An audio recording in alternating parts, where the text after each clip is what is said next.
Okay, well, I think we're coming up on 12:04, so we have a pretty full agenda for today, and so we want to go ahead and get started. Uh, Thank you all very much for joining us today for the webinar on sustaining community health workers, or what we call CHWs. My name is Katie Schoenhoff, and I serve as Vice President for United Methodist Health Ministry Fund. The Health Fund has been committed partner in the CHW efforts since 2019, where we began with a joint project with KDHE and WSU to map the CHW workforce across the state of Kansas. And then, having a clearer understanding of the landscape, we began to work alongside a number of our statewide partners to develop a credentialing process and then also establishing billing pathways. Simultaneously, we were also launching 5 pilot projects across the state within healthcare settings. Through this work and through the stories and experiences shared by CHWs themselves, we've only deepened our appreciation for the essential role that CHWs play.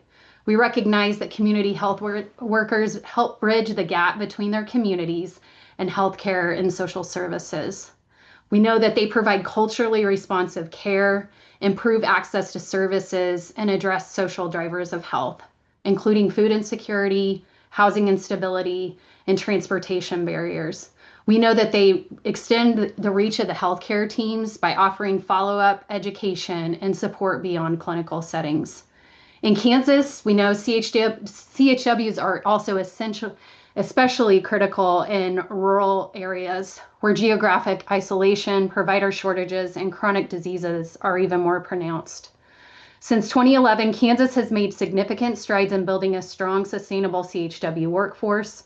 Through considerable project progress that has been made, continued efforts are necessary to support and sustain and scale CHWs in our state. We at the Health Fund recently convened partners from across the state to build a plan for increased CHW capacity and sustainability. Today, this webinar will really discuss what areas were identified as critical to sustaining CHWs in Kansas, as well as their recommendations for action. Our speaker today will be David Jordan, President and CEO at the Health Fund, followed by reactions from 3 members who participated in the development of the blueprint: Jackie Catron, Section Director for the CHW section in the Bureau of Health Promotion at KDHE; Angela Scott, who currently serves as the chair of the Kansas CHW Coalition; and Ton Miras-Nira, a CHW project manager with KU Med Center under the COPE project. Now, for a few housekeeping items before we begin. Given the number of folks on the call, your lines are muted. However, we hope that you use the chat function to engage throughout the webinar. We'd love for you to take this time to introduce yourself in the chat. Please leave your name and organization in the chat, and then ask any questions as the webinar continues. We will be monitoring the chat throughout the webinar, and we'll take questions after the presentation and panel discussion. We look forward to a robust discussion and ongoing partnership to maintain and sustain this much needed profession that helps create a healthier Kansas for all. With that, I'll turn things over to David to get started. Great. Thank you, Katie. And thanks to everyone for joining us. I know this is a really important topic to everyone on the call, and we've worked with many of you over the course of the year. Need to go backwards. As Katie mentioned, this blueprint really is the result of a great deal of partnership between many of the folks on this webinar and the Health Fund, and a lot of work has happened over the last decade that folks have to be proud of as we think about community health workers. We began working with state partners and the Community Health Worker Coalition in 2018. We recognized that the power of investing in community health workers, because they are trusted members of the community who really bridge the gap between the healthcare sector, the social service systems to benefit the communities that CHWs serve. We know that they provide culturally responsive care, improve access to care, and do address the social drivers of health, especially in underserved urban and rural areas. As we think about the state's workforce shortages, we know that the state is changing. Our rural communities are becoming less populated. The only population growth that is happening is concentrated really in seven urban counties. And the only population growth among demographic groups is among people of color, which is why it's really critical to make sure we create opportunities to meet people where they are and deliver culturally competent care. Um, as we thought about the future, a lot of work has been done. So we were fortunate to work hand in hand, not just for this project, but over the last 8 to 9 years with the Kansas Department of Health and Environment in their CHW section to really convene partners across the state to engage in dialogue to uh, map planning for how we could sustain the CHW profession in Kansas, given that we've made such large leaps over the last decade. Um, just since 2021, Kansas has established a certification and training infrastructure for CHWs, recognizing CHWs as healthcare providers. A great deal has been invested in policy, but establishing financing and reimbursement through Medicaid, investments in coalition leadership, and cross-sector partnerships. So a lot of great work's happened, which you can see on this timeline. The first meetings around CHWs began in back in 2011, so just 15 years ago, just the discussions about what CHWs could mean for Kansas and Missouri and the region. There's been the first statewide convening. The coalition launched in 2017. In 2019, as we thought about what's next for the profession, we worked with Wichita State, following a great meeting with KDHE to understand who the CHWs were in Kansas, what their scope of practice was, what opportunities exist for training, certification, and payment and sustainability. And ultimately, that led to work with KDHE and the Health Forward Foundation to convene a work group of stakeholders to look at exactly that certification of CHWs and recommendations around a financing policy that led to the formal certification process for CHWs in 2022, the development of a payment policy that was recognized in 2023, and CHWs being reimbursed by Medicaid in 2024. Um, During that time, a number of federal grants were awarded to both KDHE and KU to help KU Health System, like KU Med Center, to help support CHWs. And we really saw at a different scale the benefits of CHWs in Kansas. So we're excited by the momentum, but last fall we recognized that there was a need to take a step back and look both what's needed in the short term to help advance the profession, and then what are some long-term strategies to sustain the profession in Kansas, just recognizing the import that they have to meeting the needs of our most vulnerable neighbors. We had three takeaways in three areas. The first being financial stability. And partners really emphasize the need to strengthen financial sustainability for CHWs by improving reimbursement mechanisms, expanding billing capacity across sectors, and diversifying funding sources for CHWs. As many of you know, up until the state plan amendment in 2023 and some opportunities with Medicare, CHWs were largely grant funded or providers were employing them because they recognized that there was a benefit to better meeting the needs of their patients and saving money. But there really needs to be a focus towards sustainability, and Kansas has been a leader on this, but more work does need to be done.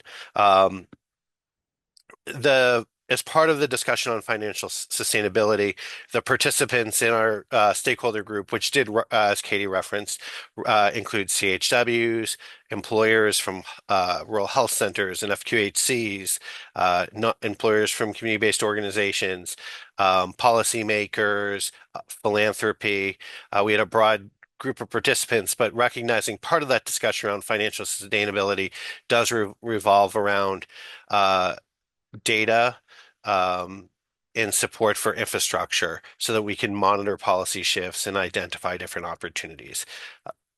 Um, beyond financial sustainability, there was a recognition that we need to continue to invest in the community health worker education pathways and certification. Again, Kansas is really a leader on education of community health workers. The coalition, with support from WSU, has had developed a competency-based education module that was then recognized by KDHE CHW section and healthcare finance, which really helped us establish standards and competencies that were critical to train CHWs. The recommendations were, as we looked at the CHW education pathway and certification, was expanding access to training by offering more flexible, streamlined, and multilingual options, along with ongoing support through mentorship, technical assistance, and learning opportunities. The takeaway was that Kansas would benefit from a unified, scalable infrastructure to support CHW training, certification, and ongoing professional development. The third area that the group really focused on, it was one, coalition infrastructure. There was really a great deal, and you can see it in the appendix of the report, of kudos given to the coalition. That we have a strong coalition that's done a great deal of work. But there was a recommendation to focus on strengthening the coalition even further, whether or not that was investing in additional staff and structure of the coalition, and supporting them as they would go forward and foster greater collaboration among partners on the topics of sustainable organizational models and expanding partnerships that benefit CHWs at the local, regional, and national level.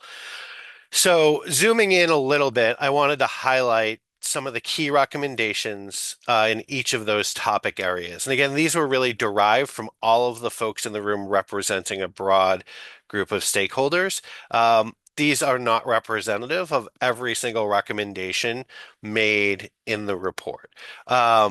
And hopefully this really aims at stimulating discussion. So I hope folks ask questions, whether or not they're technical about reimbursement or some of the broad themes. But as a top of mind, obviously, as we think about sustainability, is there's some gaps in the existing payment policy that we see as hopefully low-hanging fruit to work in partnership with Medicaid to fix. One is allowing hospitals and emergency departments to bill for CHW services. Two, clarifying that some additional providers that can supervise CHWs. Three, which I think is a really critical piece to maintaining the really a lot of benefits of CHWs, is making sure that they can be reimbursed for providing services in community settings, not just in clinical settings. And I think one big takeaway, like zooming back from the whole meeting, was just the need to support CHWs working in community-based settings. CHWs are really working at their best when they're working in community, and they're really fostering that connection between community and social service sector. The next piece that was a short-term strategy that we wanted to pull out was establishing reimbursement pathways for community-based organizations. Another short term, and this was written last fall, but I think it's still top of mind, is taking advantage of the Rural Transformation Fund. I think there's some good news on this front, which we'll probably get into in question and answers and reactions. But CHWs were a top topic submitted for ideas to the Rural Transformation Fund and included in the funded proposal to support community health workers as part of the Food as Medicine program. So I think more to come on that, and a success that was made possible in many ways by this process. And then supporting efforts to provide trainings for clinics on how to integrate CHWs and how to bill for services. I think that there's a really big focus and opportunities here for us, especially in philanthropy, but also working in partnership with payers and also with the state Medicaid office to help support practices in like the nitty-gritty of billing with the implementation of CHWs. I think there's a lot to learn in this practice integration front, but I also think it's something that I'd like to highlight, and Jackie will mention, is that her and her team are doing an excellent job with like a monthly billing work group to be a liaison to Medicaid to work through billing issues for FQHCs, rural health clinics, and other providers employing CHWs. So I think that's really exciting. Some longer term strategies that um, and opportunities to pursue as we think about sustaining the profession and growing the profession is continuing to work with KDHE and Medicaid to address gaps in that payment policy, including things like providers billing for collateral time, and coordinating for resources, document, and training. I think there's some universal billing that could happen across provider types, especially as we think about being creative with this workforce. There's community health workers, doulas, community paramedics, peer support workers, parent peer support workers, all of which that offer this really important peer workforce that can help improve health and also provide as a entry point into the healthcare profession. And I think we need to find ways to um, have a strategic and aligned billing strategy across those provider types. I think while we are excited about the reimbursement rates, there's probably a need to make sure that we're making sure that they are sustainable and for providers to help cover the cost of the employment of CHWs. Another big strategy, and I know we were able to include some commercial insurers as part of our discussion from the beginning, but recognition of commercial insurers for this profession so that there can be some payment for services. And from a long-term standpoint, is just the need for partnership with philanthropy to help support the sector as it moves forward. Just looking at taking a step to looking at this community health worker education, pathways, and certification. Short term, there really is a need to continue to secure funding for strengthening the CHW training program and continuing to invest in the train the trainer model so that CHW training can be continued to be offered online and in person across the state and in multiple languages. We also want to make sure that um, we are constantly updating the training curriculum, making sure that it's reviewed for cultural competency, it's available in multiple languages, and it's aligned for quality and consistency with other efforts nationally. We do have the benefit of our training program being aligned with Missouri so that we do have some reciprocity, just given that the competencies are the same. We want to continue to support the development of online registry and tools to track CHW CEs in education. And I think there's been some great investment from philanthropy in this space since this report and also through the Rural Transformation Fund.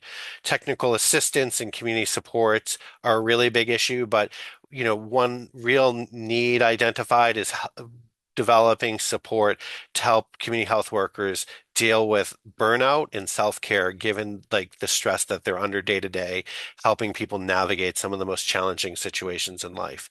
And then to continue developing community education, continue education around topics like food as medicine, child care assistance, and other emerging needs that we see and hear about from our neighbors.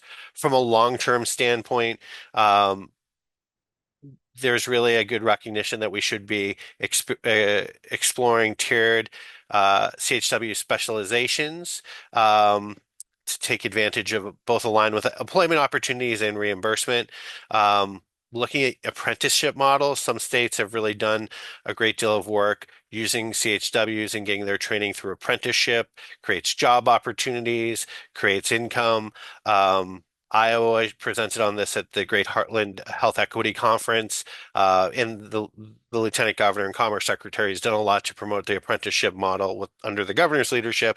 So I think this is something to explore, as well as continuing to invest in mentor-mentee opportunities and pilot trainings with high school sophomores and juniors as a way to sort of build CHWs as a potential workforce pathway to enter the healthcare workforce. Um, and and turning to coalition infrastructure, for a short-term standpoint, I really do think there's the opportunity to to take lessons learned from other states as they've built successful CHW coalitions and seeing what we can help our coalition, which is great, learn from them, not in terms of content, but like how they might have structured membership fees and CE fees and certification fees as a way to help the coalition be more fiscally sustainable. Um, you know, funding for the coalition is obviously a short-term and long-term need. And, I think one takeaway for us is that we need to invest in that, and we're actually in the process of doing that. There are some mechanics about how the CHW coalition in the short term administers credentialing and training programs, but really a need to hold regular for the coalition to step in this space of holding regular conversations with stakeholders to advance policy strategies and grow. Um, and Angela will really talk much more about this as the chair of the coalition.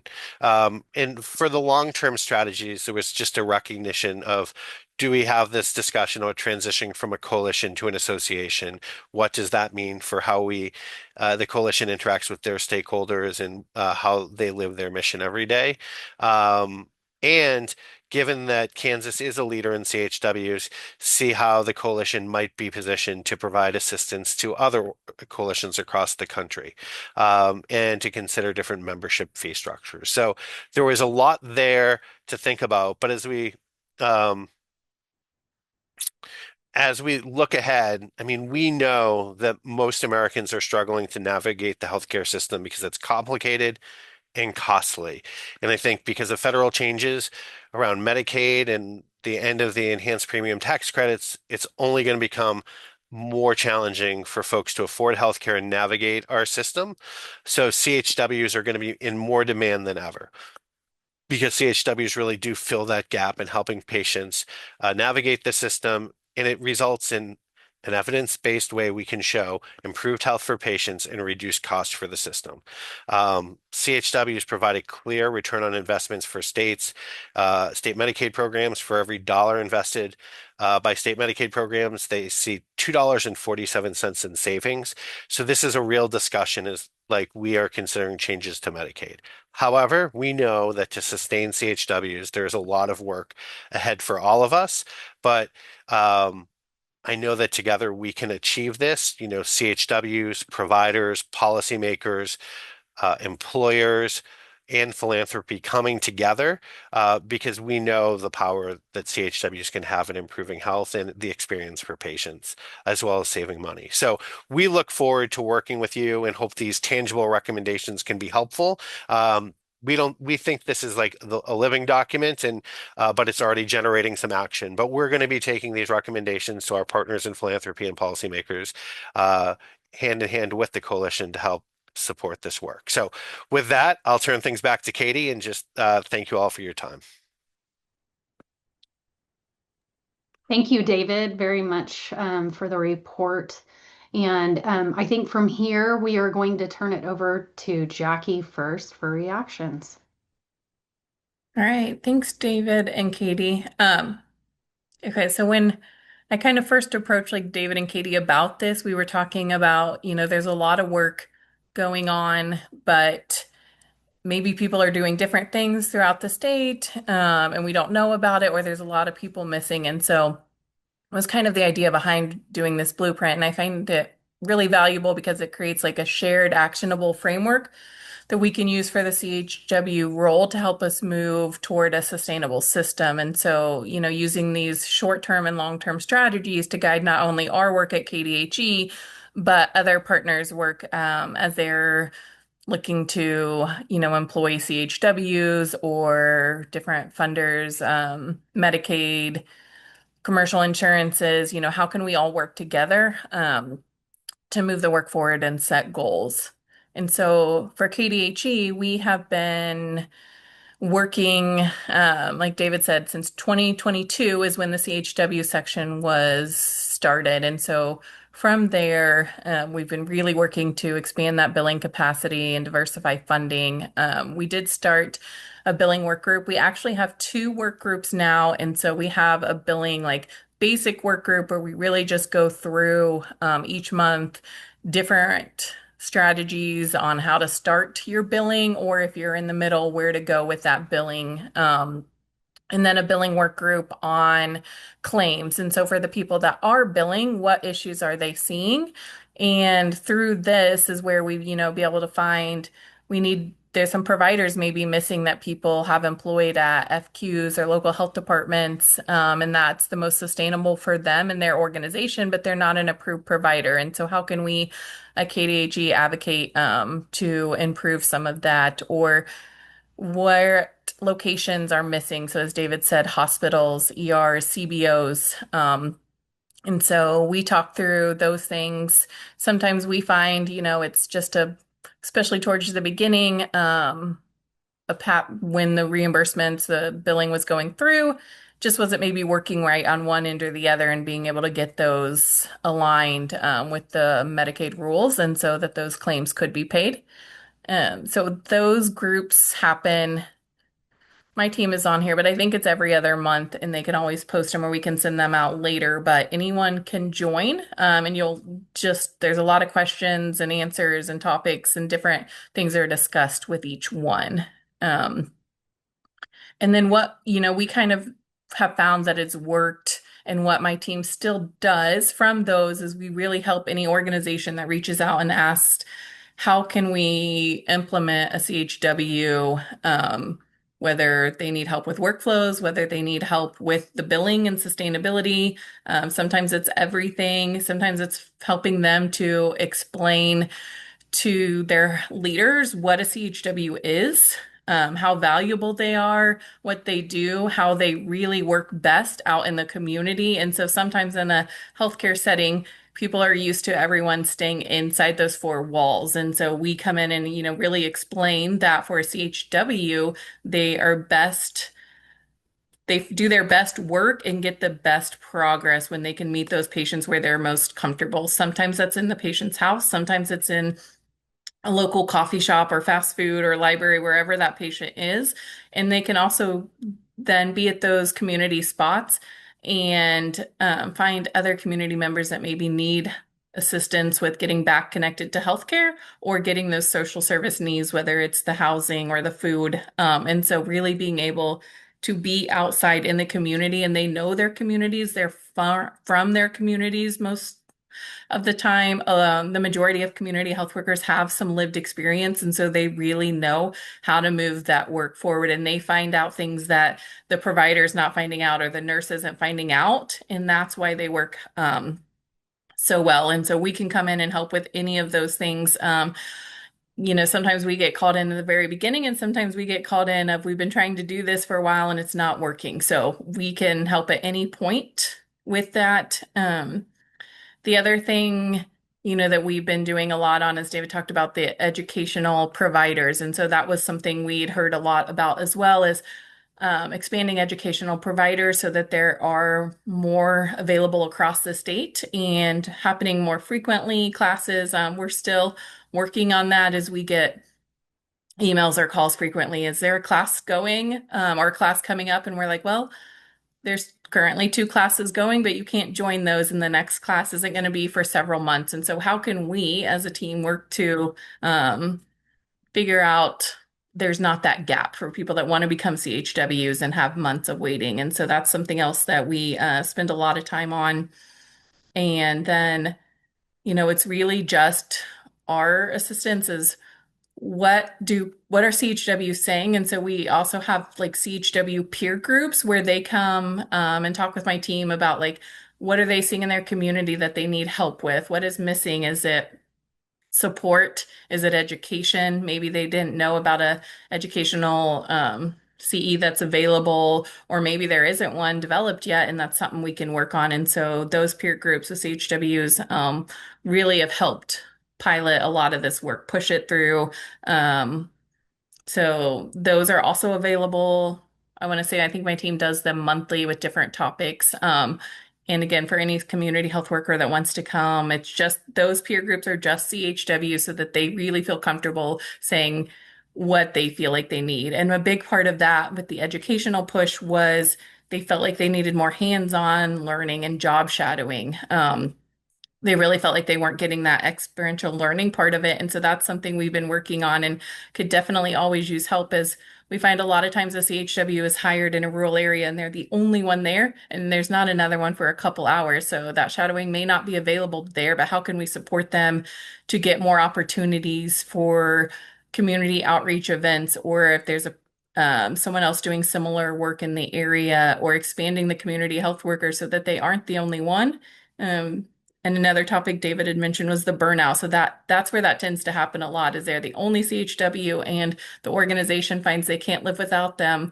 But the other part is that they're the only one, so they're getting everyone, right? And so then they get burnout because they are doing a lot of work. And so how can we help organizations sustain this CHW so they feel like they can hire another CHW and sustain them as well, showing with data the ROI and with the success stories. So that's a lot of, like I said, what we do and what we're hoping this blueprint can help keep pushing our work for.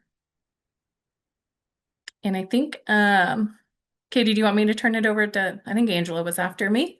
Yeah, thank you. Good afternoon, everyone. I'm Angela Scott, and I'm the president of the Kansas CHW Coalition. I'm excited to be a part of this process, and just having the coalition a part of these conversations, and just seeing everyone in the room who was supportive of the work of CHWs and understanding the importance of having community health workers in every county in Kansas, if possible. And so, again, being able to be in the room and being able to share a little bit about the coalition. We are a 501(c) now. We have listed over 300, around 350 members of the coalition. We do host meetings where we have board meetings. And so we are in the process of restructuring with funding changes that affected our sustainability. But again, because we were considered in this process and talking about sustainability for the coalition, we have been meeting with partners about what role they are able to play in making sure that we are able to sustain the coalition, and then also taking a look at what the role of the coalition is going to be across the state of Kansas. Um, and with that being said, with being able to meet with our partners, some who are on the call today, we've talked about hiring an executive director for the coalition. For our board, we're all volunteers, and we know that this work is so important that in order to have sustainability, we need to have paid staff in order to continue the work of the coalition. The coalition also does host the certification for CHWs. We keep the registry for that. And so we are looking at investing in a system that's going to help the coalition be more efficient as your CHWs become certified, and being able to track those CHWs who are certified in Kansas, and then also making sure that we have communication with those CHWs as recertification needs to happen. So that's one of our big goals that we are also working on through the coalition. And with that, we know that it's important for CHWs to be certified in order to utilize some of those billing mechanisms. So that's also important to our employers of CHWs. The coalition also plays an active part in education.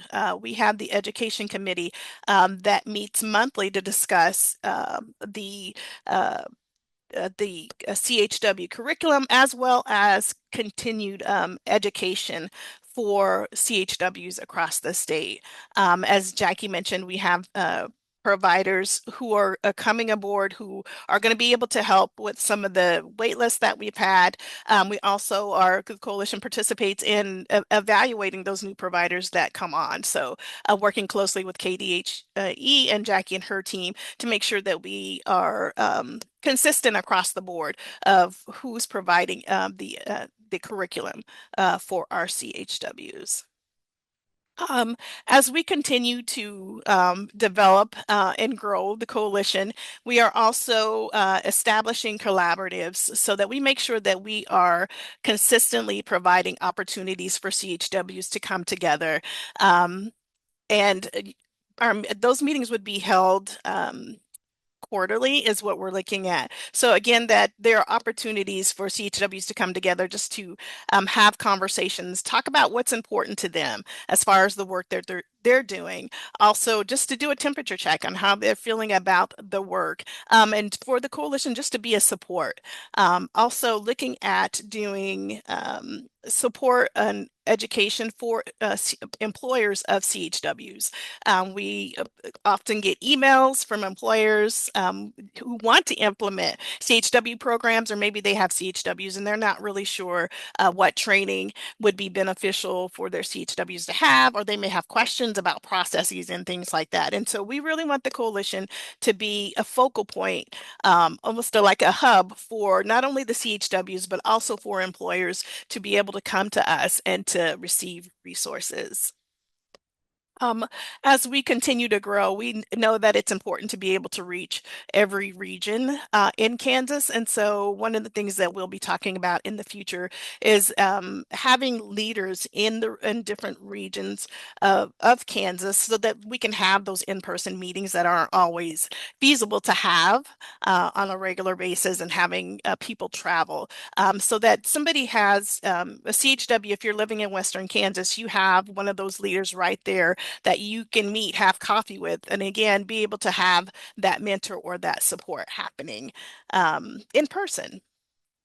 So as far as the coalition, other committees that we actively have, we have the advocacy and sustainability. Again, that's where we talk about sustainability for the coalition. And then also, how can we advocate not only for the workforce, but also advocacy for long-term support for our CHWs as they're doing the work with their employers. Every year there's a symposium that is held, and we were doing that with our partners, WSU. Currently, we no longer have that backbone support, but the coalition is still having conversations about how can we continue to do the symposium so that we can have our CHWs come together and have the symposium. So that is another thing that we plan to continue through the coalition. And so lastly, I just want to go back to talking about our external partners and how important it is in the work that we do.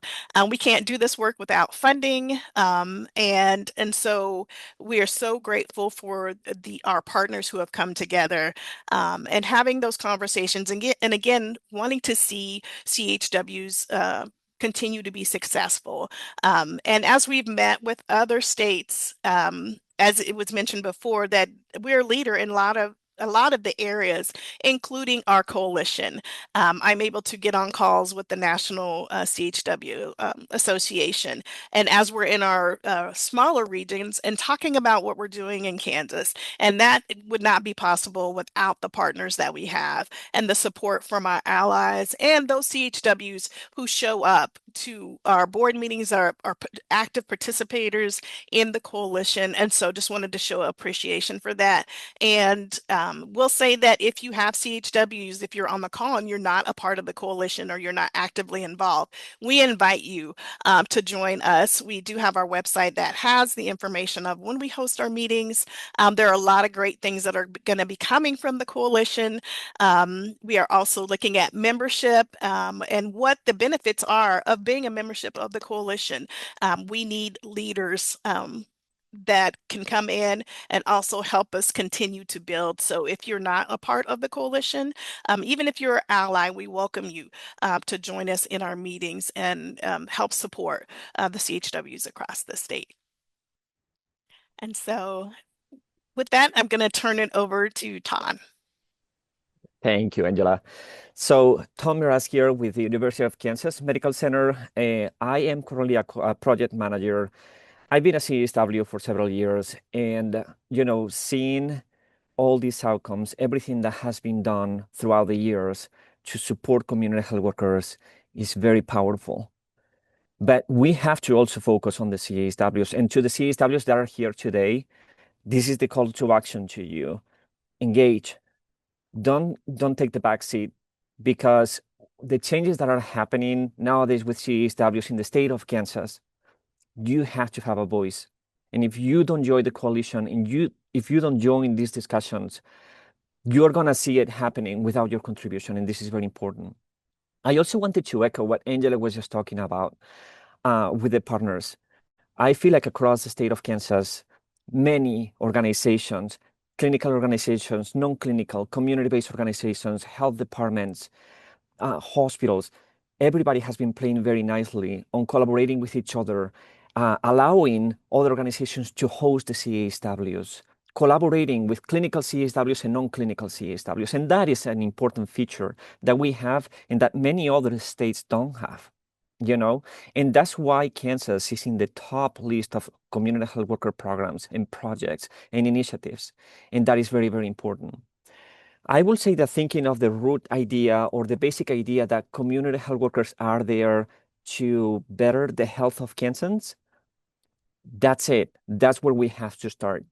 And if we don't take care of our CSWs, and this is a call to action to employers, if we don't prevent the burnout, because it happens, if we are not engaged as employers on knowing exactly what our CSWs are doing, how to support them, how to have those conversations, we are setting them up to fail. And that is something that should never happen. We need to empower them, because the more that we empower them, and as Jackie was saying, possibilities for that reimbursement, where instead of just having one CSW, having two CSWs, three CSWs that can collaborate, can go together to home visits, because we all talk about safety in our CSWs when they are in the community, and that's a string concern. So that is an important piece as well. But speaking of supporting community health workers, the training for CSWs, I have seen the training grow a lot. Yes, we have a core competency training, and that training is integral for CSWs to learn how to deploy them, how to work on the community, how to do an assessment, how to do a care plan. But we cannot stop there. We cannot continue or have a curriculum that might be stoic and that is not progressing. We need to have a core competency curriculum that advances as the needs of the community advance as well, as the community health workers are advancing.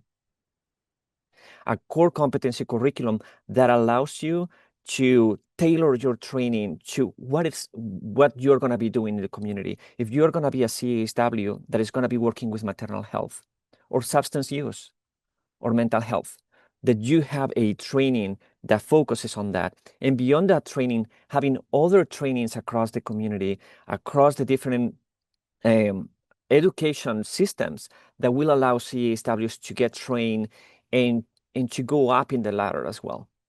Thinking of CSWs that they have the skills and they have demonstrated that they can be supervisors. They can manage projects. I would have never been here if I didn't have that support from my employers to push me and to say, you can supervise a team of CSWs. And I was like, can I? And the reality is that when CSWs are pushed, they can take it to the next level. And I would love to see CSWs sitting at the Capitol when we go there and talk and advocate for CSWs and having their voices, and not a project manager, not a director, having them first thing saying, this is who I am, this is how I work with my clients, this is the impact that I am doing. So to the partners, to the different organizations, this is a call to action for you. Engage as well in these conversations. Be curious about how to sustain your CSWs. And don't depend solely on grants, because when we depend on grants, what happens is that the programs cease to exist. And when those programs cease to exist, at the end of the day, you're losing great professionals that may or may not come back to the workforce of the CSWs, because no one wants to be hired for 2 years and then you lose your job and then you have to start from scratch again. Sustainability of those CSWs is very important. But it is also important for the people that is living in the community, because when you think about it, you implement a service in the community, you implement CSWs, and there they are helping everybody with the basic needs that they have. And then you snatch the program out of the communities. And people cannot rely on those services anymore. That is very important. So please engage, whether you are a community-based organization, whether you are a hospital. And we know that currently there is no path but there will be a path for CHWs to be reimbursed when they are in hospitals as well. So working on that is very important. And networking across organizations. One of the roles that I do through the University of Kansas Medical Center is to provide technical assistance to organizations who wants to hire a CHW, but they don't know how to develop a program. So reach out. There are many ways that we can help you. And I'm not talking just about me. KDHE and many organizations can help you when you have questions about your CHW programs. And this is what is lacking right now, which is lean on each other. We can support each other on developing programs, on helping those CHWs, on getting a better structure that at the end of the day is going to help our communities to be healthier. So I'm just going to leave it there, and I'm just going to pass it back to Katie. Well, thank you very much, Ton. Those are great remarks from all three of you, and I think very important pieces of, and also underscoring what we found within the report and what we learned during our time when we met together, but fully agreed with each of your comments and all the work you're doing. With that, I know we have, for the rest of you, please feel free to put any questions you have within the chat. We do have one right now, and I see it's to Jackie, but I would also say we can open it up a little bit broader on this, where the question was, I'd love to hear more about the strategies KDHE and partners are taking to support CHWs employed by CBO, community-based organizations or other non-medical organizations, and how to register for CanCare reimbursement. I can comment so last year we submitted to Medicaid for CBO reimbursement pathways, a couple different options, hospitals, ERs, and a couple new supervisors that unfortunately died between the third quarter and the fourth quarter, not at like maybe the state level, but so with the state plan amendment and having those changes, KDHE has a lot of approvals, the Medicaid side, and then it goes up and then it goes higher up at CMS. And with everything, I suppose, I don't know the reason why, but last year, with everything happening, I'm not surprised that it died. And so they've asked us to rethink through and try to submit something else. And so that will be the plan again. This year is to submit another request to add those on. Medicare, with the Medicare billing, you can contract, a CBO can contract with a health clinic to work together to bill for that. With Medicaid, we cannot right now. And so that's what we're working on with the Medicaid. It is there with Medicare. So hopefully we will get there with Medicaid as well. But that's what we're doing on the back end, is taking the requests that people have and putting together a proposal for Medicaid again. Great. Thank you. I think one other thing that I think might lead to some other discussion is, as I mentioned earlier, I think it was good to see that as part of the state's rural transformation proposal, as part of the Food as Medicine initiative, CHWs were included. And I think a good chunk of those CHWs will continue to be in clinical settings, addressing social needs and being part of a broader Food as Medicine program. But I do know that some of the CHWs are targeted to work at K-State. And that will be is obviously a non-clinical setting. So hopefully the goal with all of the Rural Transformation Fund is to get to some sustainable financing. So hopefully as part of the Rural Transformation Program, we can expand beyond just the CHWs in supported by that grant at K-State Extension and maybe to some more community-based organizations, which came loud and clear through all of our convenings and conversations. But I think at least it's a start in recognition that in the initial draft that was approved, that the K-State Extension CHWs are working in community and it's not a clinical setting, and that it indicates some willingness of the administration to move in a way to reimburse CHWs not employed by clinical organizations. So I think that's exciting and there'll be more good work to come. Definitely more opportunities. Yeah. And David, I also see a collaboration between clinical CHWs and non-clinical CHWs, right? So there are many times that a CHW might be working with somebody in a clinic that doesn't understand diabetes, and you have a diabetes prevention training that you can attend as a client. But then that CHW might be able to collaborate with a CHW that is in the community, maybe doing a home visit, maybe walking with that client and empowering that client to do exercise or to drink less soda, how to utilize the injectables, things like that. So I see a lot of those collaborations. And the other piece, as you were talking about reimbursement for those CHWs and CBOs, just making sure that we do it fairly and that those CHWs also get reimbursed for the collateral work that they are doing on behalf of the clients and not just the face-to-face that they are doing with the clients. Just wanted to add that. I think that's a really important point. And this might be another topic for folks to react to, but I do think there's a lot, and this was one of the recommendations, there's a lot of opportunities, whether or not it's in food as medicine or the other important work that CHWs do for collaboration with other providers and similar type of providers.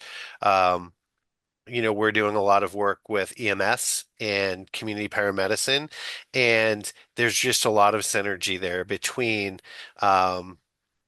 EMS and paramedics and community paramedics and CHWs. And sometimes it's really amazing to see CHWs be paired with paramedics and going and providing services to address the non-medical drivers of health, like food, like seeing community paramedics do food drops and CHWs consulting with them and helping patients navigate the system. So I think there's a lot of great opportunities here. And I'm sure you could all think of some examples. Okay, we have another question in the chat here. With the changes of grant options being reduced and continually being reduced, previous organizations that have been funded by grants are moving towards training their staff to be certified CHWs to start on being reimbursed. What are the challenges that you all are seeing when it comes to existing organizations and titles being shifted to the CHW role, which, that being said, current reimbursement may not be to the same extent as previous grants? So I think probably the grants not matching the same level of reimbursements and how to ensure. I think if we're talking about like the Medicaid rate versus what we were giving maybe at the grant, obviously, Right. David, I've been in many conversations with David when he says Medicaid is not meant to be the sole source sustainability for something. And so that's where we have to look at outside funding sources. We, like David said, got a huge increase from year one to year two of the CHW reimbursement. And I do personally think looking at other states, there's a potential for that to grow some more, to increase again, but it's not, potentially at a level of fully sustaining the CHW, unfortunately, because you're going to have the uninsured people that they're working with. You're going to have some other, different options. That's where Medicare can come in and hopefully commercial billing. The other part that one thing Tawny, Angela, and I have all said with CHWs, with certain people being cross-trained to CHWs, is make sure that if you're doing that, it is really someone who's doing CHW work, that we're not cross-training, let's say, a navigator that's sitting in the clinic just making phone calls to schedule people for appointments, or doing that they truly are doing what is in that CHW scope of work.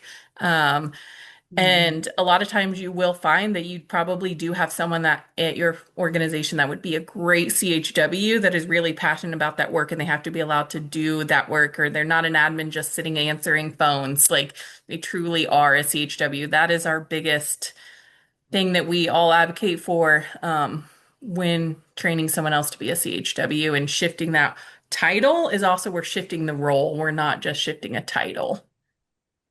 And thank you, Jackie, for mentioning that. And because that was the first thing that popped to my mind, was that a lot of times we see that shift happening, and the scope of the CHW work may not also follow that shift. And I think again that's one of the importance of having education for advocacy for employers and then also CHWs themselves if they find themselves in that position to where the scope of work is really not truly the scope as a CHW, but because we've had that concern come up many times, and we've worked with CHWs across the state where that is a concern of theirs because they're so used to, okay, I'm supposed to be, I'm working with clients, I'm supposed to be in the community, and how do I have that conversation with my employer if the work is not matching up? And so, yeah, thank you for mentioning that. One last Yeah. comment that I wanted to do on that, and just going back to the question from Raul on the chat, thinking of, we know that Medicaid is not the only sole fund that is going to sustain a CHW, right? And so sometimes we talk about that in combination with grants, but something that I have seen, and I am attending a lot of like national meetings about CHWs, is some organizations that begin to allot funds for CHWs, internal funds for CHWs. So this is a clinic or this is a hospital that they have proven and they know that the return of investment for CHWs is there, and that for every single dollar that they invest on the CHW, there is a return on that.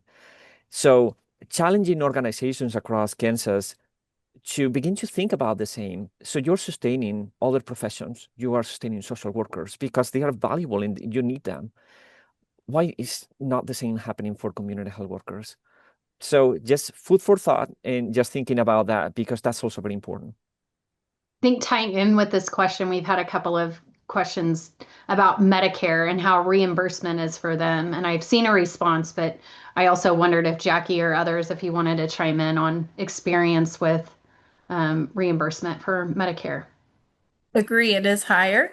And when it first came out, the rule wasn't well written and was a lot more difficult. They've changed it. The physician rule is updated and it's a lot easier to build that community health integration piece now. And it is definitely a way you can get a higher rate than with Medicaid, especially with organizations that have a higher Medicare population. It can be very valuable, and it also allows for all of that extra time CHWs are doing for the patient. So those phone calls that they're making or The collateral. and all that collateral time can be counted when it's working for the patient on the back end. So that's also a great thing about Medicare. Great. Thank you. And then we had one more question. I think we have time, just a minute, for how are CanCare providers supporting CHWs? Anyone want to take this one on? Well, I mean, I think that there's just been a big focus of obviously supporting providers that are enrolled in Medicaid to encourage them to use CHW. So I think a lot of the federally qualified health centers and rural health centers that serve CanCare patients are the ones using CHW. So we know that Medicaid is a major source of care for 400,000 of our most vulnerable neighbors, and CHWs are providing a key role in improving their health. So all very good questions. Okay. Well, with that, thank you all so much for the call today. As you saw Nancy mention, we will send out the follow-up, the full report and additional resources to all of you who are on, and welcome additional conversation after this. So thank you all for taking the time today. Jackie, Ton, and Angela, fantastic job. And with that, we'll dismiss. Enjoy. Thank you. Thank you all. Thank you.